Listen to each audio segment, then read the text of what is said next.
2022ની ચૂંટણી પછી અમે મેણા સાંભળ્યા ફેસબુકની અંદર આઈટી સેલ વાળા જે મારો ચલાવ્યો છે, કાં લઈ લીધું, બની ગયો, બહુ સોંટા હતો, એવા મેણા માર્યા.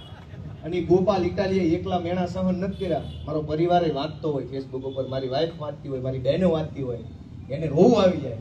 અમને એમ કે ભાઈ તું આ શું કરે છો, આ મૂકી દે ને ભાઈ, કોઈ ફરક નથી પડતો, તું હું ચોંટો છો. બહેનો એમ કે, ભાઈઓ એમ કે, એને દુઃખ લાગે કે ભાઈ આ તું સાચો છો પણ તારું કઈ નહીં આવે, અંદરથી આઘાત લાગે. અમારા પરિવારે વેઠ્યું છે, મને એનો ગમ નથી. હું તો એટલું કહું છું કે બધાએ આટલું વેઠીને જો જનતા માટે કંઈક કરવા નીકળ્યા હોય તો તમારી શું જવાબદારી છે? તમારી શું જવાબદારી છે?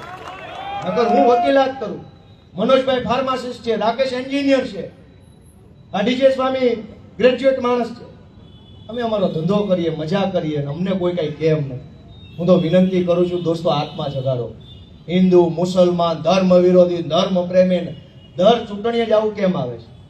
અને જે લોકો 400 જણાનું ધાડું વિસાવદર વિધાનસભામાં પ્રચાર કરવા આવ્યું હતું, આ ખાડીનું પૂર આવ્યું, 40 જણાનું આવ્યા જોવા, 40 જણા જોવા ન આવ્યા.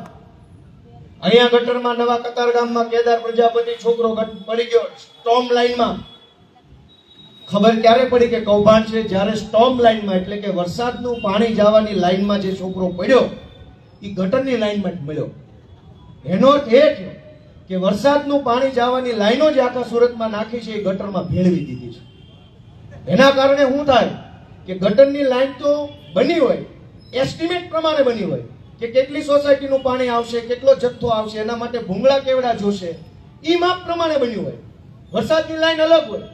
વરસાદની લાઈન ગટરમાં જોડી દે તો ગટરનું એસ્ટિમેટનું પાણી તો ગટરમાં હાલતું હોય, આ વધારાનું જાય એટલે ડાટો થાય, પૂર આવે, કરોડો રૂપિયા ખાઈ જાય છે. આપણે હિન્દુ મુસલમાન દર ચૂંટણી કર્યા કરીએ છીએ. મિત્રો, હું વિસાવદરની જનતાનો ખરા દિલથી આભાર માનું એટલો ઓછો છે કે એને મુદ્દો એનો પકડી રાખ્યો.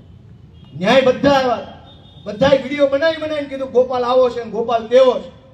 જનતાએ એમ કીધું જેવો હોય એવો અમારા મુદ્દા માટે કામનો છે. તો આખું ગુજરાત એમ ન કહીએ કે, આખું ગુજરાત નથી કહી શકતું કે અમારા માટે કામનો માણસ કોણ છે?